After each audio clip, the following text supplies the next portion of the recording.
With me, they're going to do forward rolls and backward rolls and diving rolls and cartwheels and backward rolls to handstands and things, because I believe in that so much for their health, but also for their performance in sport. But that ability to move is so important. And I think the ones that have taken over and done some of this have seen tremendous results. That was Ethan Reeve, and you're listening to the Just Fly Performance Podcast. Thanks for being here. In the process of strength and conditioning, physical preparation, we can never get too far from the principles of physical education and routinely observing the core qualities of what makes great athletes.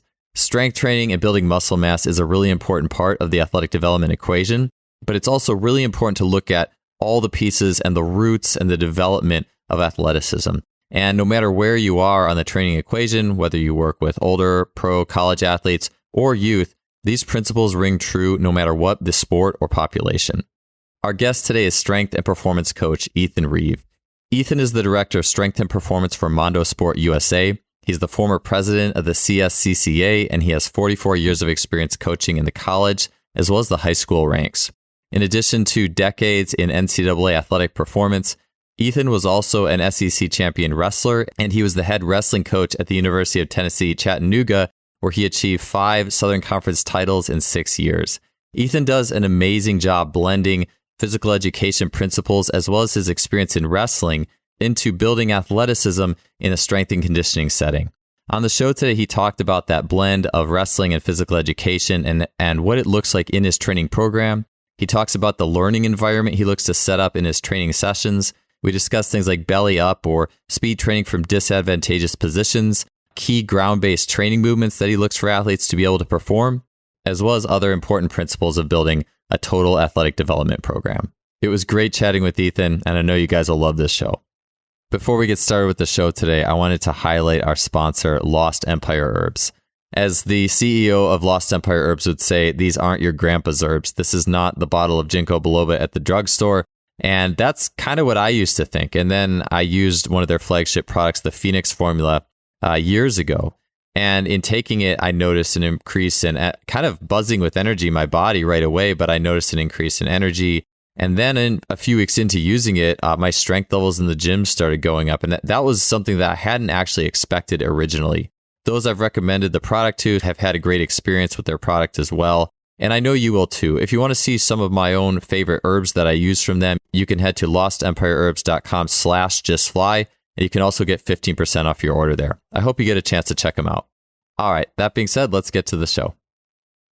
Ethan, it's great to have you for the show. Thank you so much for being here. Yeah, thanks for having me. I've had a more than one coach recently talk about having learned from you at some point in their career. I know you've been around for a while, and I know we've been able to chat as well just about integrating all the athletic things into training. Mm-hmm.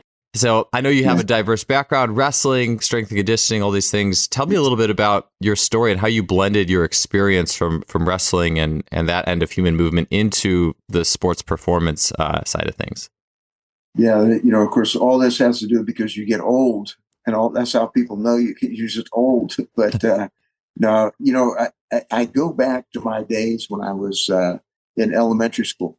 And started then, and it really inspired me because our phys ed teacher, it was different. You'd walk into the locker room, even in the first grade, and you've got like these cabinets with wire baskets in it, okay, and you got a combination lock, and you open it up, and you pull out, and here's your white Converse shoes, white socks, your white shorts with the name of the school, and then also the number on it. And you have a white T-shirt with the name of the school and the numbers better match the shorts, the pants, the shorts and the T-shirt. And then we put that on, put our street clothes back in, lock it up, and then we walk out. And on the side of the gymnasium floor are numbers. And those numbers will match your shirt. So wherever you're supposed to, if it was number 15, you stand or sit on that number on the side of the teacher comes in, takes roll. Someone comes and picks it up from the attendance office. And then we start. Then we line up, and we're lined up, arms length apart, and somebody's going to lead, and we start doing our jumping jacks, and we do our windmills, and we do our squats and our lunges, and our we call them squat thrusts back in those days because we didn't jump. And then back in those days, it was early. We're talking about early 1960, 1960, in the 1960s. And we had these old canvas horsehair. They were filled with horsehair, and they had handles on them. You tie them up with a rope, and we'd do our tumbling. We did forward rolls and backward rolls. We were taught all this. We were taught dance and rhythm, and as well as lifetime sports. So it started with that for me. And then I really did well in the physical education. But I took to being to strength training, hand grippers, the old spring chest pulls and things like that. I just love strength. And when I got into wrestling, I could see that in wrestling, you need to be strong. In fact, strength is a great technique in wrestling. Being strong is important. And I was doing like 500 push-ups every day from the 8th grade through my senior year, never missed a day, just adamant about doing that. But, we were big on doing athletic movements. And that was big because we didn't do Olympic lifting. We didn't do squatting much with the weights and that sort of thing. That came later when I got to the University of Tennessee and stuff. But that's how it got started for me. Yeah. Do you feel like, and I feel like the farther back you get, the strength coaches who have been around for a while, when physical education was, I mean, it's funny because I don't know what physical education obviously still around. You watch those old school physical education videos, though, occasionally it's like from the 40s or something, and people on monkey bars and doing all these very athletic looking things. And I can't help but wonder what your take is on how our connection to physical education has changed as the industry has moved forward. Yeah, I mean, that's a big thing because we had ropes that we climbed, these old 1 1/4 inch hemp ropes. We had pegboards, we had chin bars and dip racks, and these were in all the gymnasiums back in those days. And we did them. And we had the tumbling mats and all that stuff, and rope skipping was big, and just a lot of good human movement. I still wish that we had that structured movement for the young kids, at least 1st through 6th grades, and they had to go out and learn to run and jump and do plyometrics and do that stuff. But basic things that they could master in that. And if they got good at that, then we can progress like in about the 6th grade to dumbbells and kettlebells and medicine balls and throws like that. And then after that, we can take a bar, like in the 7th grade, just a bar, teach them how to do snatches and cleans and jerks and squats and all that. And then when they get in about the 8th or 9th grade, you start putting some weight on the bar. But that progression would really help us, not just in athletics, but just in the general health of all humans, all Americans. We'd be much better off by doing it. I think our test scores would go up in the classroom as well. Yeah. I think we'd do better in the class.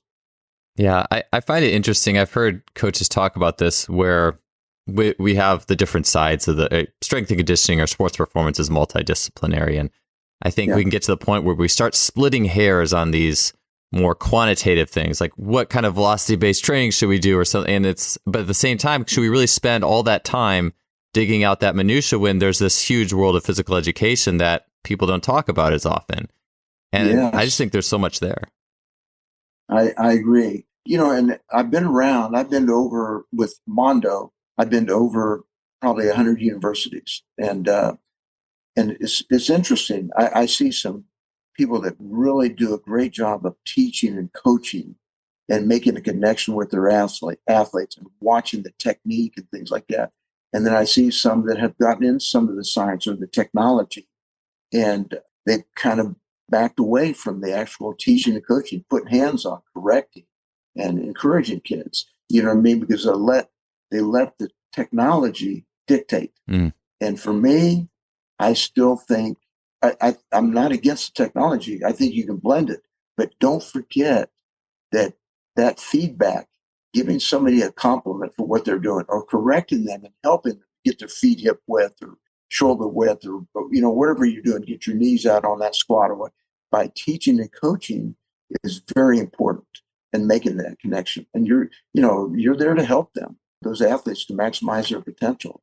And I think teaching and coaching is still, the eye of the coach is still the best way to do this.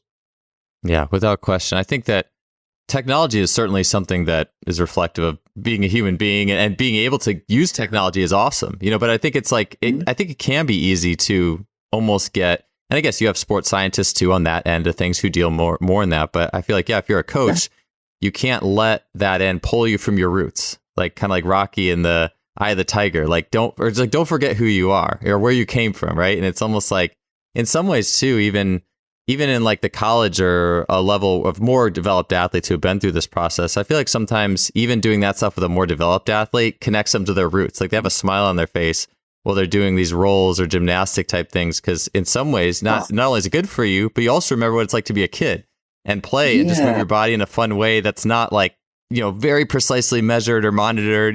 There's a time for that too, but just to be able to move in a way that reflects the roots of who you are. And it's always just so good to come back to that. Well, absolutely. People say, well, why do you do that? Well, you can't, first of all, if you want to be able to move, you got to be able to bend. And if you can't move, then you can't help us so flexibility is very important. I mean, even the big guys that weigh 350, 370 pounds, they're going to be doing, with me, they're going to do forward rolls and backward rolls and diving rolls and cartwheels and backward rolls to handstands and things, because I believe in that so much for their health, but also for their performance in sport.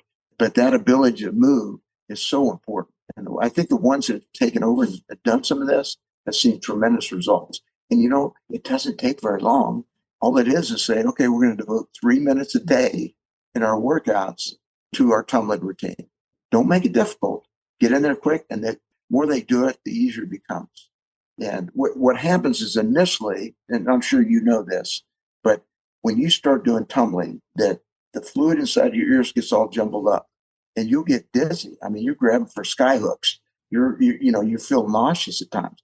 But the more you do that every single day, what happens is then you become more athletic. In fact, you'll know that they're going to be a better football player, or wrestler, or volleyballers, or soccer player, whatever. When they can do that without getting dizzy, they reorient themselves quicker. Their vision, peripheral, everything becomes better when they do that. So my thing is, why not make that investment of 3 minutes a day? Very important to do that. Yeah, I feel like in listening to you, and even what you're saying reminds me of if I hadn't done rolls in a while, and I do, let's say, like 5 or 6 in a row, and crawls in between, I get up from that, and I'm like, oh, I feel a little, everything's moving around a little. But as I go through it more, it does get better. It is trainable, just like anything else. Absolutely. Well, just think all the different drills you can do, all the crawling you can do, crab crawls and bear crawls and side crawls and all that stuff. Anything you can do. I found that our best wrestlers, the one that could be in a wrestling stance, get their chest and belly and thighs down, and then back up to that position, that stance, the quickest, those tended to be our better wrestlers. And I think around the world, they're finding that as well. Something about that getting to the mat or getting to the floor and getting back up. So we did a lot, and throughout my coaching, we did a lot of our drills, a lot of our speed work coming from the belly. I wanted to see how they could gather themselves up quick and make a move. And with the tumbling and that and all the hurdle mobility drills, we did everything. I would spend probably anywhere from 9 to 15 minutes. Every 60-minute lift, I would spend on athletic movements. I would do that first. We would have routines. So we'd have a rope skipping area, and I would mix it up. If we go if we're going 5 days a week, I do certain drills Monday, Wednesday, Friday, certain drills on Tuesday, Thursday. But I pretty much did tumbling every day because I thought it was that important. We did the hurdle mobility, the high knee kicks and all those different things, squatting under and all that. Walkovers, very important.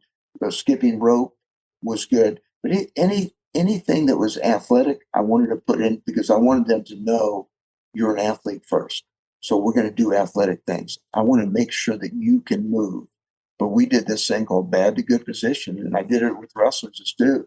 And they'd get in a stance and they'd put their hands on their opponent, and I say belly down, boom, they get on their belly, boom, they got to get up. They down to their belly, wait, and I say up. Who's going to get up the quickest to put hands on that partner?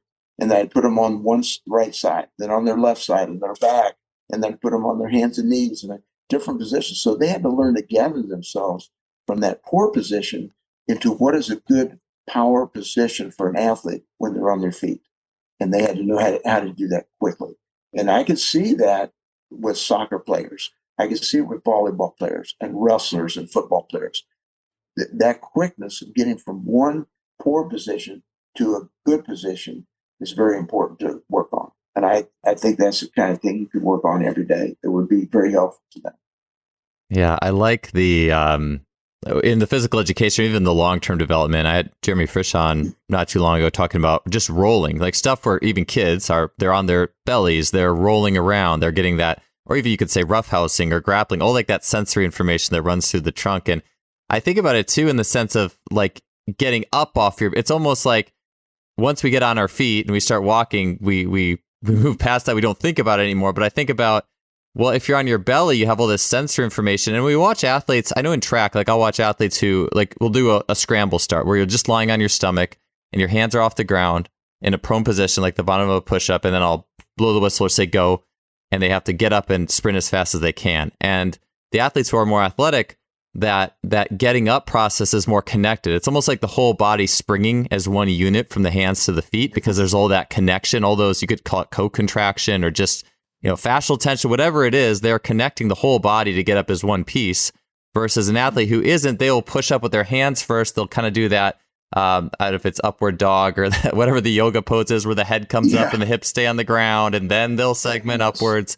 And I remember when I was in college, so about 20 years ago, we would do these acceleration complexes as part of our track workouts. So we would get up and sprint from all these positions. And that was, I wasn't the fastest. Like I was a jumper. I wasn't as good at the 100 meters, but that was the place where I could beat the sprinters because I think I had whatever it was that allowed that, which I was like, yes, we're going to do a push-up start or we'll roll on your back and then roll over and start like rolling. And it's so cool. We combine these developmental critical processes of getting on the ground, like what a child needs.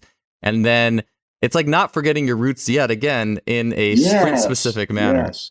Well, whoever your track coach was that did that performance was, right on target. I am such a big believer. We do like our agility drills. Get on your belly, on your back. Boom. Who's going to who's the most efficient from that poor position to gather themselves and to put a hand down, get up and make that play. Like I remember we had one kid named Alfonso Smith at Wake Forest. I watched him in the game. He tackles the wrong guy. He's a defense, back. He tackles the wrong guy and then finds out he did. Boom, gets up quick and then tackles the right guy. He did it a split second. He just knew where he was. That spatial and kinesthetic awareness is so important. And there's nothing like developing that. The tumbling and the crawling drills are the best for that. But that gathering from poor positions, like your coach said, you do. That was genius. That's what I do as well. I just such a believer in that. With wrestling, we did it where we go from these different, we call it bad to good position. So I would put them on all those different positions. They had to get up and then fight to the hands inside. So if you know anything about wrestling, your best position for offense and defense is when you have your hands on the man with bent arms and you're inside his hands. Now I can hit offensively, but if he goes to shoot, I also have good defense with my hands are on him. So we would do that every single day. Our guys got so good. And who's going to get up the quickest and put hands on their opponent in that stance? So very important stuff to do. And I think that those kind of things right there, any athlete should be able to do it. Like that bad to good position is a good drill for every sport. I don't care if you play tennis, golf, whatever. It's just being more athletic. Yeah, so much of that too. I think coaches spend a lot of time coaching like the end position, like if you're running, what position did you need to get into at the end? But I like looking at it a lot more. And I think, and I like the idea of the tensioning being a strong determinant in what position you get into. But I like the setup, let's look at all the things that set up what position you ended up in. And let's find ways to make the setup more challenging. And how can you solve that problem? And, it's funny, you mentioned, I was thinking back to my coach I had in college in the physical education piece. And he was, I think this is literally the first time I've made this connection, Ethan, for 20 years. But I remember in his bio and stuff, he had a big physical education background.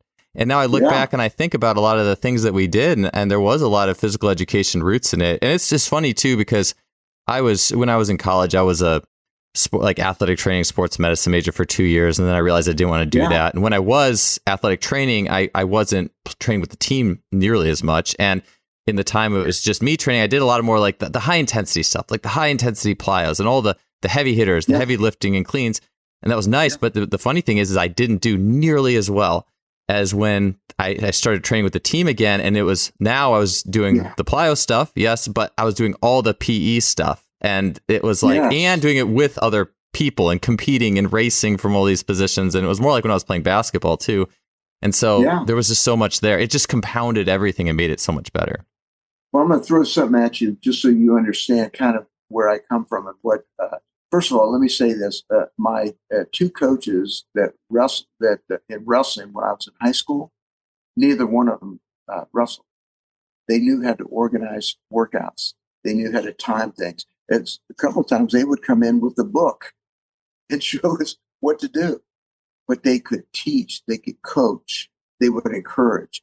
But the two very first wrestling coaches at Oklahoma State University that had all the national championship teams and national champions, neither one of them wrestled. Ed Gallagher, the first coach at Oklahoma State, was a track athlete and a phys ed teacher. And he became the first wrestling coach at Oklahoma State. And then Art Griffith was a biology teacher, high school biology teacher, and he never wrestled. He coached wrestling at the high school, but he did not. And then he was a second wrestling coach at Oklahoma State University. And there was a guy named, Bill Layton, and he was from New York, had a bunch of state championship teams. In the 1960s, a lot of the All-Americans, national champions, world champions would go and train with him in Ithaca, New York. And Bill Layton trained under a guy named Myron Roderick at Oklahoma State. But he never wrestled. He was a music teacher in high school. I love never that. wrestled. But he knew how to teach and coach and run practices. And that's something that I think that there's an art to that. Most of the coaches that I knew were very good teachers of the sport. My mentor in Olympic lifters, Gail Hatch, and very good at teaching technique, putting you in the right position, coaching you, putting a hand on you, teaching you. I don't think we need to lose that art. The art of the eye of the coach is very important. And coaches, get involved. Watch these kids, how they perform. Be ready to correct it. Don't let things go by and not do something back. You need it. And a compliment will go much further than an asterisk. You know what I mean? It just tends to be better with a compliment. But you have to be firm about certain things, techniques, and things like that. But anyway, I just thought I'd throw that in because teaching and coaching is still very, very important. Yeah, I was actually going to ask you, that was like a question I was kind of going to ask you anyways, is you talk about these wrestling coaches who didn't actually do wrestling, and it made me think about, there was a swim coach who was really well known named Bill Boomer who coached in, I think, around year 2000 onwards. He passed away recently, or I think it was a little bit earlier than 2000 that he was coaching. He's been coaching for a while, or was coaching for a while. But he didn't swim or didn't come from a swimming background. He was a track coach, and I maybe did football, and I'm sure probably had a PE background of some sort. But it is so interesting when we think of the educational process for coaches. And this I don't even think is strength and conditioning. This is literally anything you're teaching. What I was going to ask you is what do you feel good practices for coaches are in light of learning to teach people things? I mean, obviously physical education, but just open-ended, your thoughts on how to activities to practice and to be a better teacher at what you do. Yeah, the first of all, I think you have to have philosophy and you have principles in certain areas. Like if I'm coaching wrestling, I need to know the big picture. What is the big picture? That everything's going to come. All your wrestlers may do different moves, but they all look very similar. You have to have a philosophy. You have to have principles. So what are you going to do on bottom? What are you going to do on top? What are you going to do when you stop the guy out front? What are you going to do if he shoots in on your legs? What are you going to do offensively? How do you attack the body? That kind of thing. And the same pretty much in strength and conditioning. What is your philosophy? What are your principles? What are you trying to develop? Like ours is always to maximize the athletic potential of every athlete working, and also to help them transfer what we're doing into the skill of sport. One thing that in physical education and in wrestling. So I'll take it wrestling. Let's say that there was a guy named Andy Daniels from Ohio University, 1978, 118-pound weight class. He is in the NCAA finals. He hits a high crotch, changes off to a double leg takedown, lifts the guy up, gets his feet up in the air, and goes to a bottom leg cradle. So his left arm goes to the guy's left leg. Azevedo puts his hands on the mat. Andy Daniels comes over the top and locks it up, and he pins Azevedo in 30 seconds of the NCAA first match in the finals. He pins him in 30 seconds. The announcer comes over, or the media guy comes over and says, "Holy mackerel! How did he just pin the great Azevedo from Cal State Bakersfield?" He said, 20,000 times in practice. And here's how we teach it. So the end of that movement is a cradle, a bottom leg cradle. So what you do is you put your partner on the mat, you get the bottom leg elbow deep to the crotch of the knee, and then you go over the top, you lock it up, you get him in there, and you make the guy fight off a little bit. So now you know where he's supposed to go. Bent leg, straight leg, hips down, belly down. He's got it locked up in there tight. Then you show him how to get in a double leg and bump him across to a bottom leg cradle. Then you show him how to get in that double leg, lift him up, get his leg swinging to the bottom leg cradle. Then you show him how to step in to lift him up. You see what I mean? Or how to high cross to double and lift him up. And then you show him the setups, the different setups. So you're working back from the end of just like if I'm teaching a power clean or a squat clean. First thing I teach is squatting movements. Freestanding squat, maybe a kettlebell squat, a front squat, a back squat, an overhead squat, because the end of that lift is going to be either a quarter squat, a power clean or power snatch, or a full depth overhead squat or a front squat.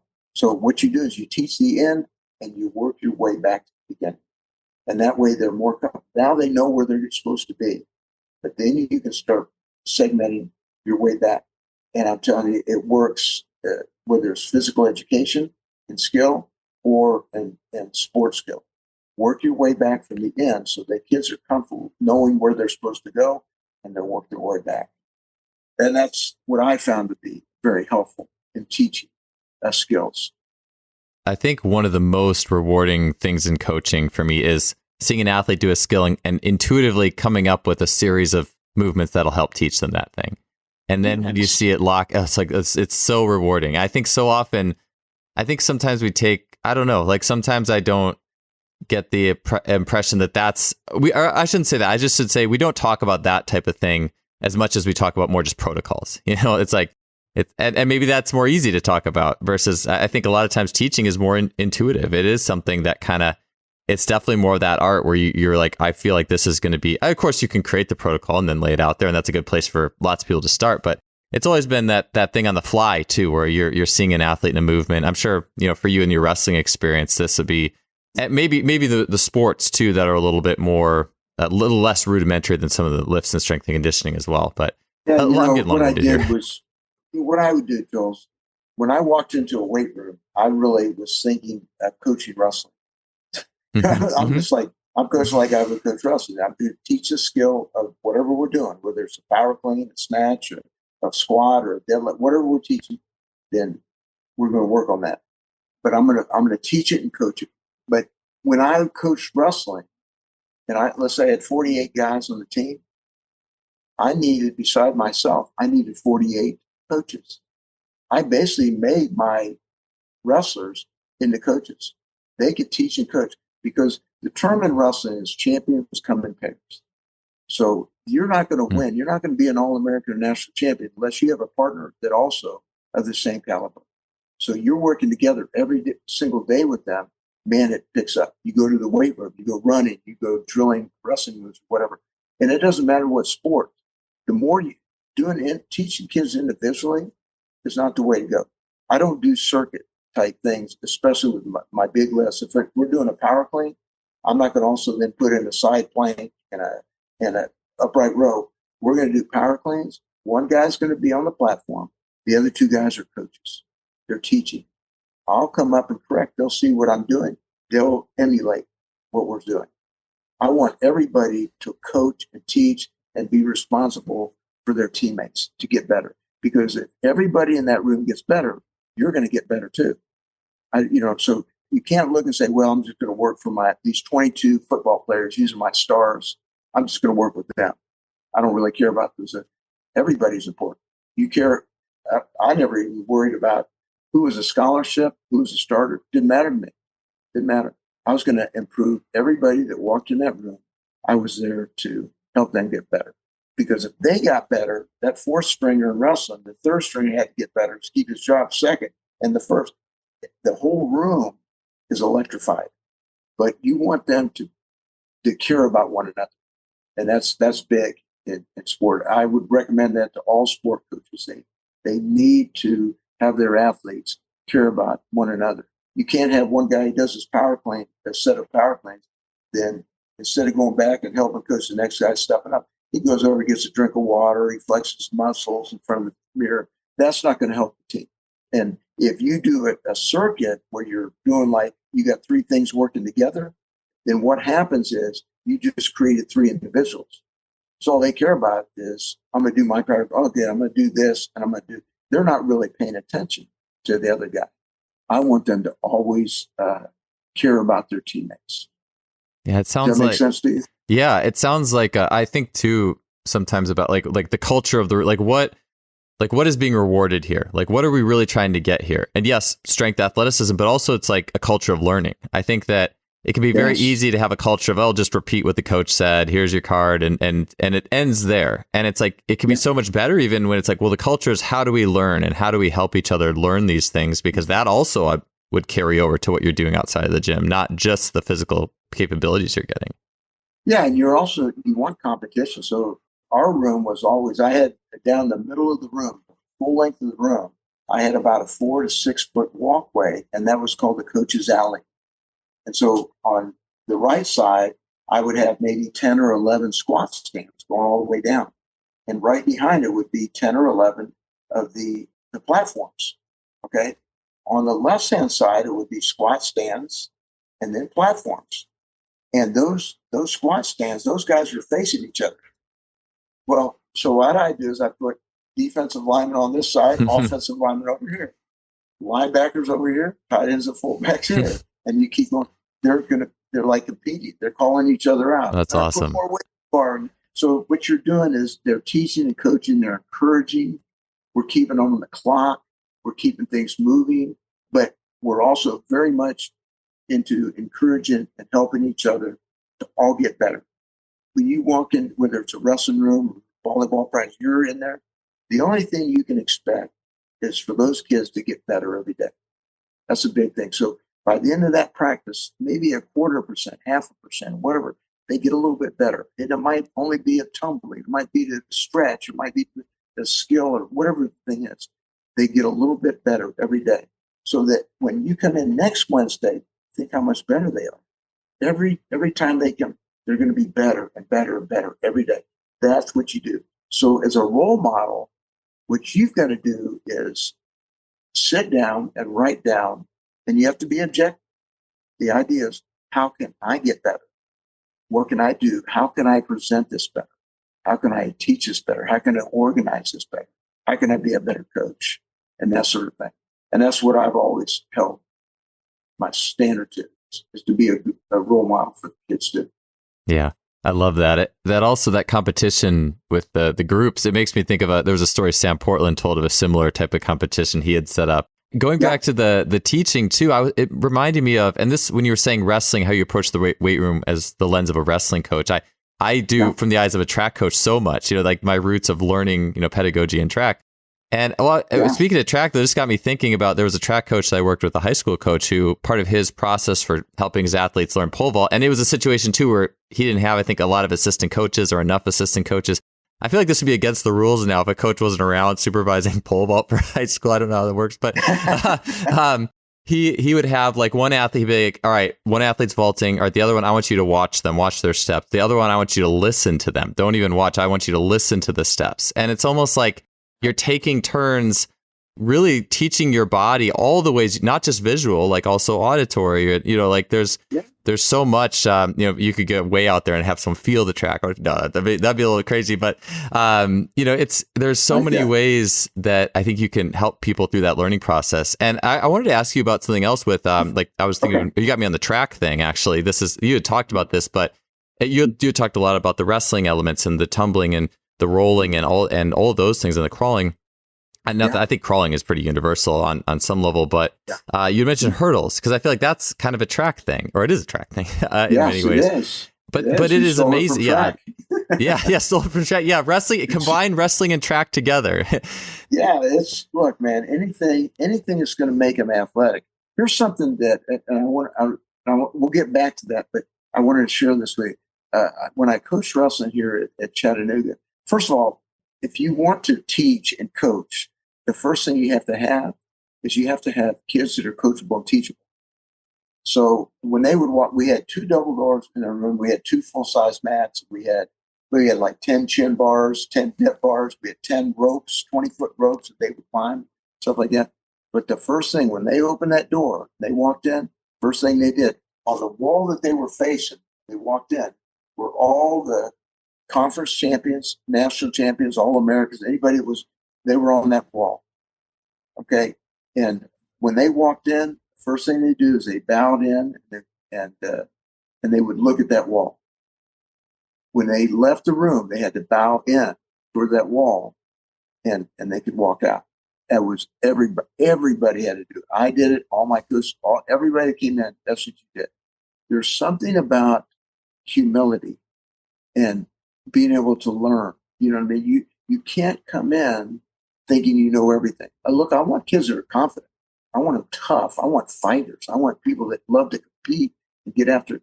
But you can't get better if you know everything. You have to be able to say, I don't really know. And be honest, I say those words a lot. I don't know. And that's something that has to start. And it starts with that humility right there. So I just thought I'd throw that in with that. That's really a big part of the teaching and coaching, with this. I like it's that constant reminder that you're a part of something bigger than yourself. I think it's so important. It's funny, even if I'm just training by myself and I'm doing just whatever, like sprint movements or jump movements, just constantly thinking about, to me, I view it as like what a miracle my body is. Like what my body is doing and how it's producing movement is something that I'm still and will for the rest of my life trying to be figuring out. This is something bigger than myself. So even then I approach it that way. Yeah, and here's something too, Joel. Look, we had what we call champions workouts. So we would encourage them to come in. They do whatever they wanted to in the weight room. We just needed to know because we didn't want them overtraining. And if they were overtraining, we could see some of that of what they were doing in the room or running or work. So we just needed to be aware of it. And then I'd meet with the athletic trainers and we talk about, I think he's, a little overtrained. She's a little overtrained. So let's cut back on those champion workouts because we want them to know that the team workouts are very important. What happens though, sometimes, how this goes. You get some athletes that think they now know everything. And they're taking the champion workouts, and then they think they know more than the coach. And that's where the humility comes in. They have to understand that what's best is to let the coach in skill practice, in sport practice, and in the strength room. And, the coach, they're there to back that coach up. It's kind of like I told you, I wrestle, but my wrestling coaches never wrestled. How is that going to work? If I gather guys around and say, look, those coaches don't know anything, let me tell you what I do know. That ruins the whole effect of that room and how it's going to work together as a team. You see what I mean? Yeah. You have to have some humility and say, you're the coach. I'm going to do what you say. I'm going to do it exactly what you do. I'm going to do it with that vigor that you need me to do. I'll be a good role model for you. Whatever you tell me to do, coach, I'm going to do it. And hopefully I'll be a good role model for these other guys. Do the same. And that's what you have to have. You need those kind of athletes. And that goes into sport practice and it goes into the either speed practices or look. That coach is the one you listen to and abide by that. If you have a question, hey, can we talk as a side coach? Can I come see you? And maybe that athlete has a suggestion that you want to listen to. because I'm very open to listen to it, but in that sport practice or skill practice, you can't do that. Does that make sense to you? Yeah, for sure. I think it highlights something too that part of the reason I love doing this show is all the things that you call, I wouldn't even say between the cracks or maybe it's between the lines, but it's the things that people aren't outright looking for. If we talk about motor learning and learning, a lot of times the first thing will be, all right, motor learning principles, which is awesome. I've had some of my favorite shows have been on that. But also it's like, well, all right, well, what's all the environmental pieces that go with that as well? I think, and that's something that so often you don't really feel the true effect of that until you're there. Like, I'm there in this environment. I get this. I feel this. And in my coaching lifetime, one of the really cool things about being a strength coach is you can be around a lot of really good sport coaches and you see their teaching process and that they put such a great emphasis on the environment. Like, that is repeated. The environment is so key there. And that's a huge thing that I've picked up from that, basically the time that I was able to do all that and in being a strength coach and learning from all those team sport coaches. So I think it's really important. Well, the other thing that I would say that you have to, you only have so much time. You might have 45 to 60 minutes with these athletes and train. I'm talking about the weight. You have to find the things that are the most important. So the thing called the 80-20 principle, which I'm sure you've heard of, is basically, what is the top 20% most important things that give you the most bang for the buck that will transfer to competition, to skill of sport? What is it? I'm probably more of a 90-10 guy. I take the top 10% and I would say, these things are the most important things. And the term we use is master the basics. So you have to repeat these over and over again. So that 10% of what we do, when I go to write up the workout, is going to take up 90% of the practice. You have to leave 10% open to evolve, to change, to listen, to learn. But if you want to win, those fundamentals, those basics, they've got to get good at something. Like I recommend kids learn how to read and how to create images in their mind and read all the time. Also learn how to do mathematics times tables, master the times tables and things like when you're young. Take those things when you're young, mastering, just like we're talking about physical. When they get good at cartwheels and guided rolls and backward rolls and handstand, walking, you've given them something for the rest of their life. Learn how to ride a bike or whatever. In the weight room, the same thing. So I asked several strength coaches, give me the 4 most important lifts you would recommend. And of course, I've heard power clean, power snatch, clean, whatever. It's some Olympic lift, some form of squatting movement, front squat, back squat, one-legged squat, step ups, whatever. But it was some kind of squatting movement. And then some kind of hip hinge, like a swing or like a back raise, a simple back raise. Aaron Osmo said back raise, weighted back raise. And that was his 3 most important, a power clean, a squat, and a back raise. I go, what would be your 4th? He goes, a standing press. I go, how basic can you get? I mean, they're very basic. But I asked Boyd Epley, Boyd Epley from University of Nebraska, probably the grandfather of strength and conditioning for collegiate athletics. I said, give me your 4 basic lifts. He said, I would say a hang power clean and a back squat. And I said, okay, what's the 3rd one and the 4th one? He goes, it doesn't matter after that. You see what I mean? He's cut it down. He's got those basic, because if those kids get really good at certain things, it transfers all the other things. You see what I mean? So I say they've got to learn how to do basic things, basic plyometrics, jumping with 2 legs, jumping with 1 leg, hopping, what are those basic things that they can master and get good at it? And it will transfer. So when you progress to other things, it becomes easier for them. They've mastered those basics. Does that make sense to you? Yeah, I like that process too. I think that's just such a helpful, it's just along the teaching lines too. A thought exercise is, all right, if you have to boil your program down to 2 movements, what's it going to be? And I think we regularly should be doing that. And it makes me even think too, like the Power to the People book by Pavel Tsatsouline is so well known, where he just had his big 2 were the deadlift and the bent press with the bar, which is funny because it's such. Part of me wonders if he just did that for the book more. It's like, all right, well, I got deadlift. That's my one. What's the one thing that is all opposite of deadlift? And it is funny because they are pretty much polar opposites in terms of the torque chains and all the muscles and stuff like that. But I just think that his programs are so defined by being minimalist, and I think unless you go to that point at some point, Dan John talks about this too with the minimalism and keeping things simple, but at some point you need to go and be like, all right, these are the two. Hey, here we go, and then you can in so many ways too. Sorry, go ahead. No, I was saying I got this one young strength coach I'm kind of mentoring and helping out, and I tell him, say, look, you can show me all this other stuff. I don't care. What are they good at? What can they do? Like, I watched some wrestling since I've gotten back into watching wrestling a lot more. I wonder, what are you good at? Well, you can't get good at something unless you've done it 10,000 times, 20,000 times. You have to repeat these efforts over and over again, and you have to repeat them in different situations. You cannot be good at a fireman's carry or a double leg or whatever it is. You or stand up unless you've done it, and you have to do it and have to do it and do it.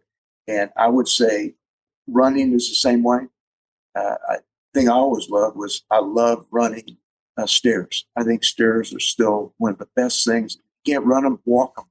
It's one of the best things you can do that will transfer to athleticism. But that's just my opinion. Yeah, I was going to say moving. I wanted to move on the back end of this show a little bit more to the nuts and bolts of some of the movements you mentioned, the rolls and crawls. And I was just thinking, Ethan, between wrestling and then track, there's a warm up that I've used. I use it, funny enough, a lot with tennis because we would go outside in the track and train in the off season, and it was originally taught to me called the Safari warm up by a track coach at the time. His name was Matt Chisholm, and he had learned it from some strength coach in Mississippi. I don't know who he got it from, but it was basically you do a series of hurdle walkovers, like 4 to 6 hurdles, and then you mark out 10 yards at the end of those hurdles and do a crawl, and then you skip back, and then you do a different type of walkover, and then you do a different crawl or lunge and skip Great back. Stuff. And it was the best. Like I love it. It's like where worlds start to collide into the most efficient way you can do these things. Yes. And if they master those things, it will transfer. You've got to get good at something. So if you can get good at those big ticket items, those big items that give you the most bang for that incorporate the most muscles, joints, and whatever, those movements and stuff, then it's going to be easy to do other things from there. So get good at that stuff. Like teach a kid how to get good at a power clean or a clean and jerk or deep squat. I love deep squatting, that sort of thing. But anyway, no, I think we're on the same wavelength there. And I love that. That's great, doing the hurdles and then go right to the crawling drills. That's good stuff. Good stuff. You were talking about the physical education and the dance and the rhythm part of that. And I think that's something that's so lost. And I was just thinking about this as we were talking, it's almost like there's two components with that physical education port into strength. One is just getting on the ground and doing these things, these rolls and things that challenge your equilibrium and movement.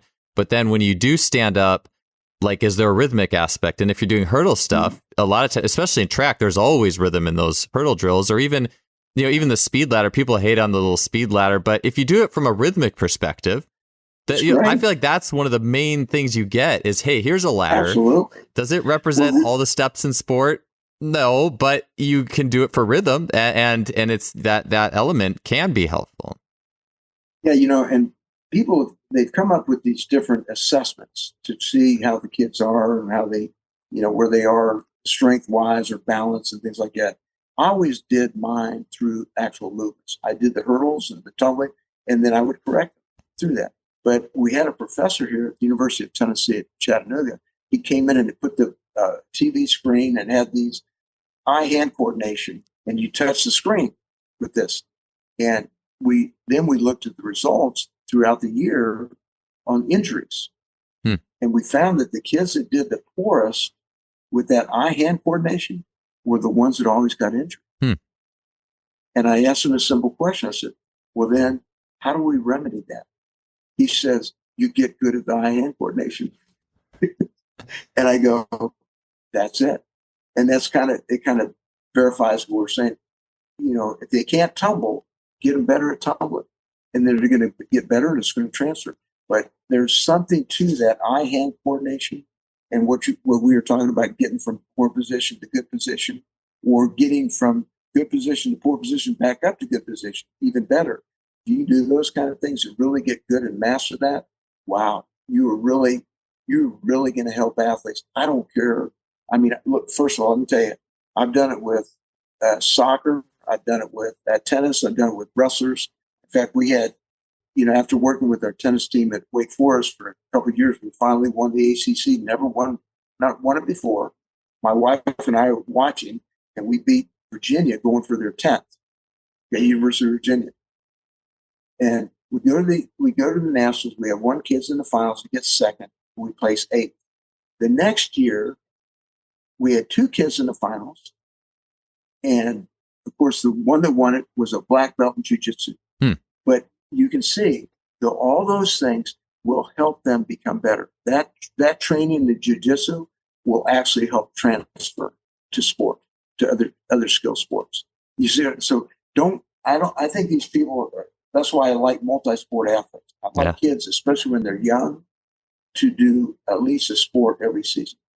If they can do, like, if you're running track, or let's say you're playing soccer in the fall, wrestling in the spring, in the winter, and then track in the spring, man, it's going to be so good for these kids to do these different sports, do athletic things.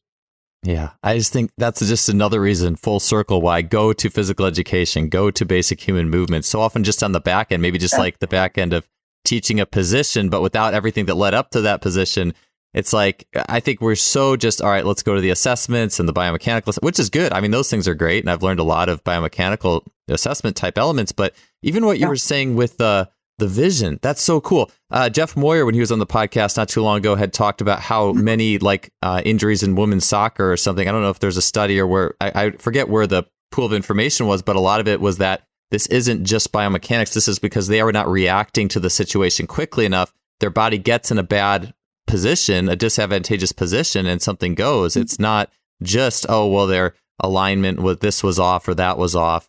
And so it's just so cool to see that data that came out of the Chattanooga, where it's even, I guess, what you could take that one to, decision making. I think that's an important part of it, that recognition, but it's almost even more, there's a part of it that's even more fundamental, and that I'm sure comes out of the youth and the developmental, and to make sure we're addressing that.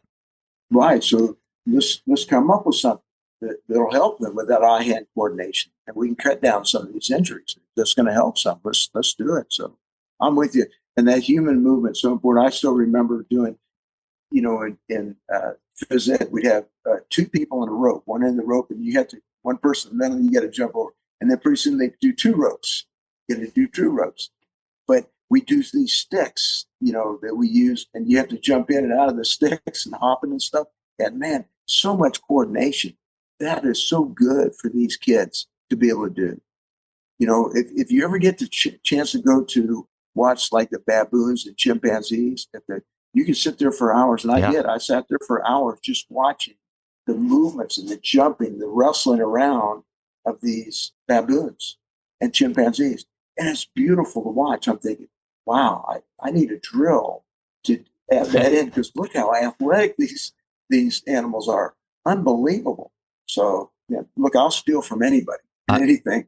I love that. That's so cool. You mentioned the zoo. I remember I was at the zoo a year or 2 ago, and I'm just watching like the cheetah walk around, not even run, but just walk. And I'm watching its shoulder blades move on its rib cage, like with a lot of glide. I'm like, this is so cool to watch this just machine.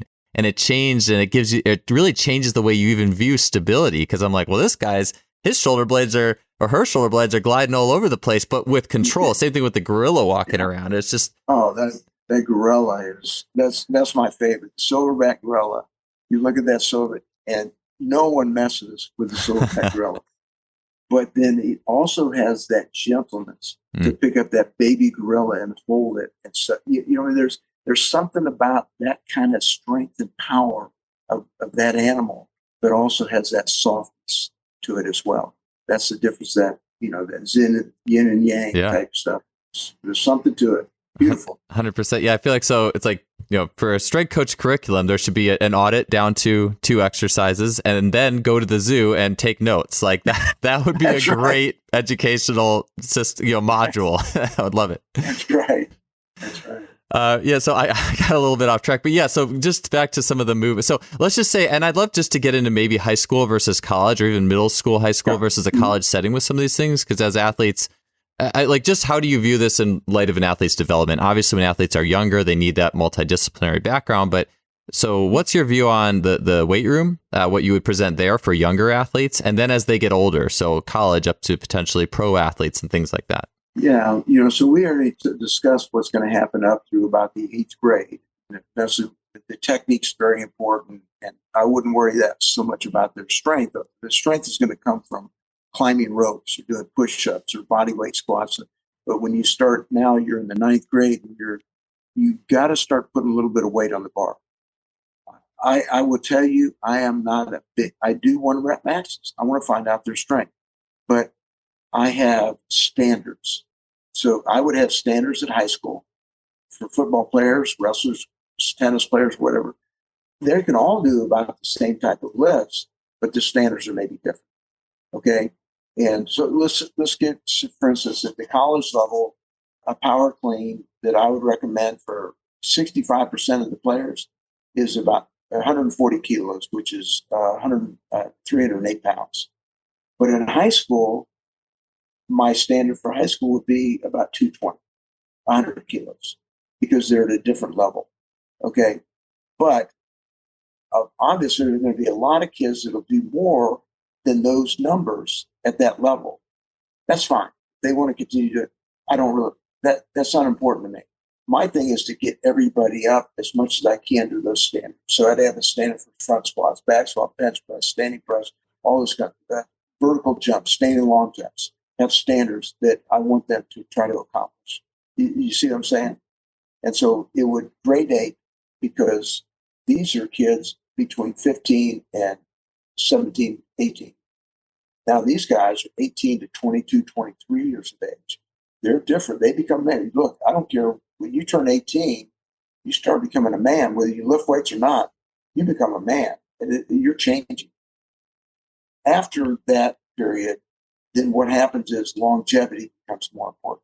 It's like extending the finish line. So if you're in the pros, you can do all these lifts, all these movements.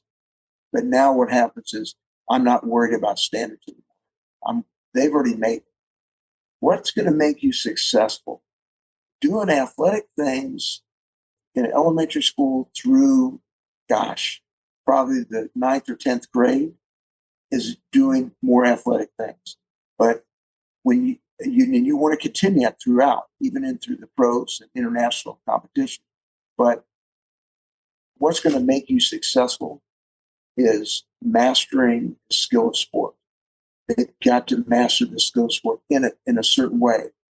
And you've got to get it as close to competition as possible without being competitive, if you know what I mean. I mean, the drilling of techniques is so important, but they need to do that at a high intensity of doing it. You see, but short periods of time. You can't overdo it. When they're through, boom, time to go recover. Come back the next day. A soccer coach that we had at Wake Forest, Bobby Hughes, he, in the 3 years that I worked with him, we went to the Final Fours all 3 years. We lost to Stanford 1 year in the finals in penalty kicks. But in those 3 years, they never had a practice over 70 minutes. Now think about that.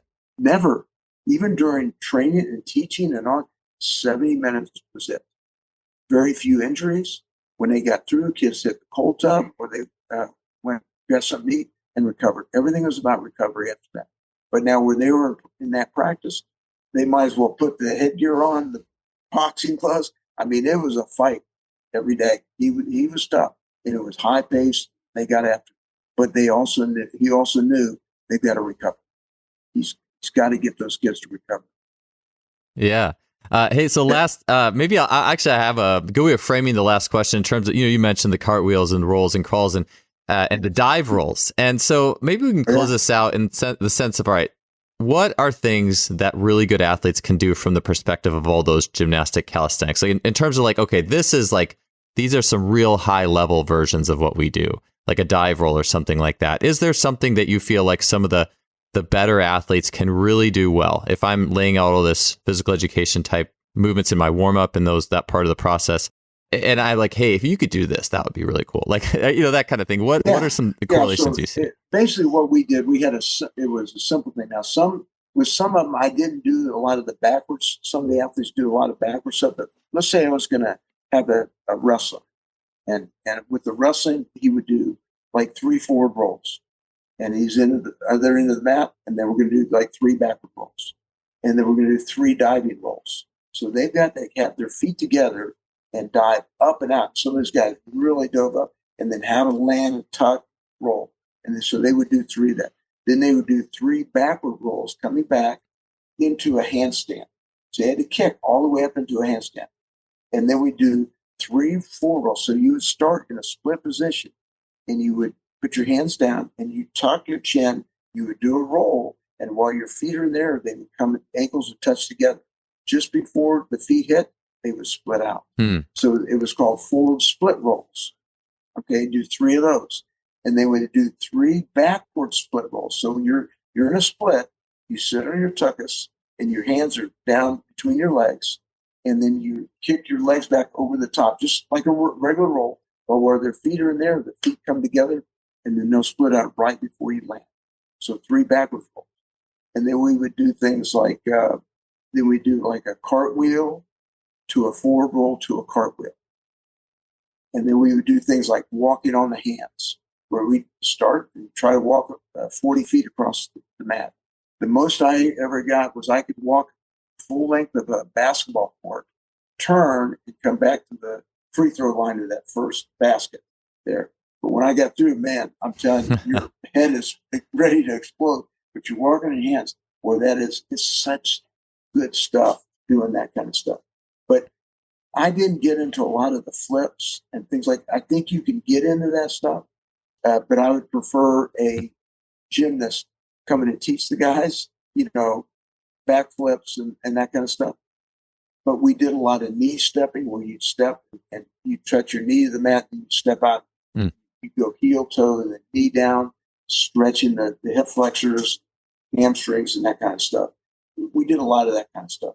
I didn't do as much of that with a lot of the other athletes. They can do forward rolls, diving rolls, rolls to crab crawls. And that's it. We did roll to a crab crawl, roll to a bear crawl. We put that kind of stuff in. So we incorporated it. Very simple, 3 minutes, and you're out of it. You're finished doing the next thing. Just do it every day. I'll have to the series where you had like the split rolls in there. I'd love to say like the Ethan Reeve challenge. Like, can you do these movements all sequentially? I will, if you want, I can send you. I had some wrestlers that I filmed doing. It's not great film, but you'll see some of the guys trying to do forward rolls, forward split rolls, backward split rolls. It's actually easier to do a backward split. The forward split roll is a little more difficult doing it. You used to be able to do it like it's nothing. But I'm a little bit older now, but whatever. Still. Yeah, I'd love to see that. Send it to me and I'll throw it in the show notes. That'd be amazing. Okay, I'll see if I can put that together. That's awesome. I love it. Yeah, the one last thing I was just going to say is in the links to athleticism, well, one, you talked about mobility. So just quickly touch on this. As you mentioned, I believe like a lot of these stuff are also linked to mobility. Like I think in some ways we think of mobility as, just go and stretch and, versus, but this type of thing, tell me about the links between doing this type of work and building mobility or dynamic mobility. Just tell you, a lot of people say don't stretch a cold muscle, and I will agree. But I don't think it's bad to do some static stretching after you've warmed up. So we would run around the room, ins and outs, karaoke's, high knees, that kind of stuff. And then we go right into our tumbling routine. And after the tumbling, I would do a little bit of stretching.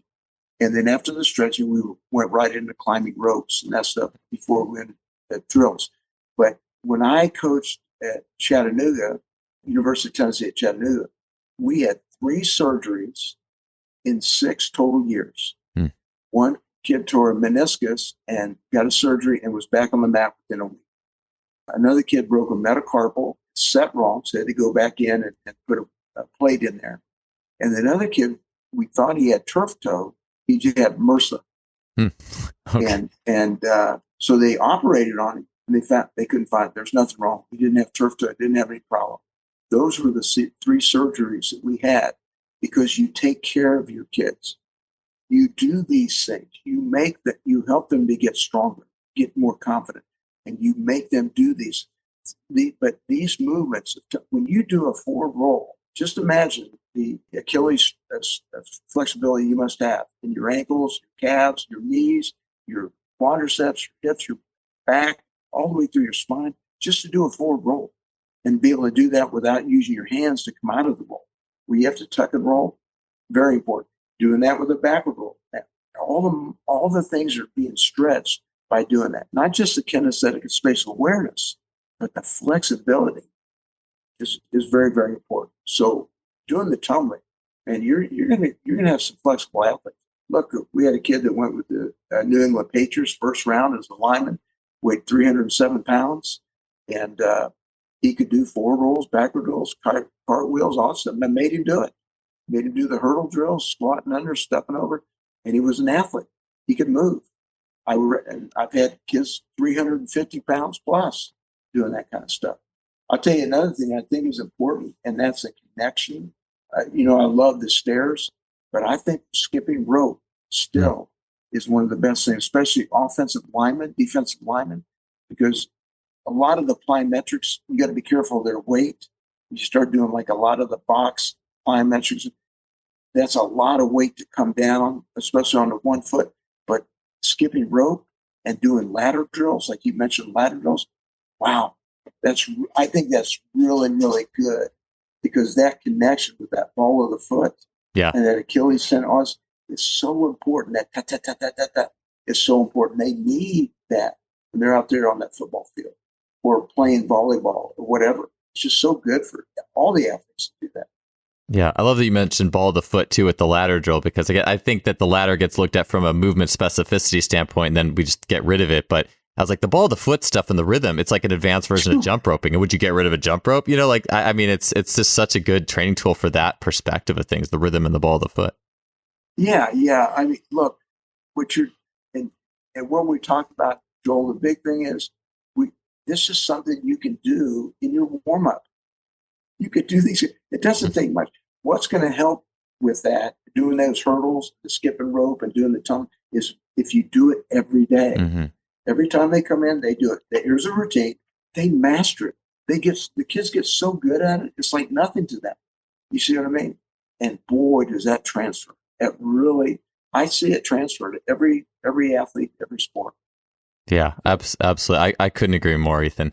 Well, hey, it was so good having you on. And it's like, I would love to keep talking. I feel like just seeing the videos will be so cool too. So I can't wait to get the videos from you for this stuff. Yeah. And I'll make sure I throw them up on the show notes. But thank you again. Yeah. I really appreciate you being on the show.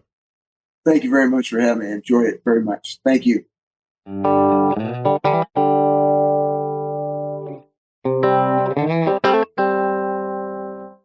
That finishes another episode, and thanks for listening. If you enjoy the show, you can help us out by leaving a rating or review on Spotify, iTunes, whatever you're listening to the show on, and I'll see you next week.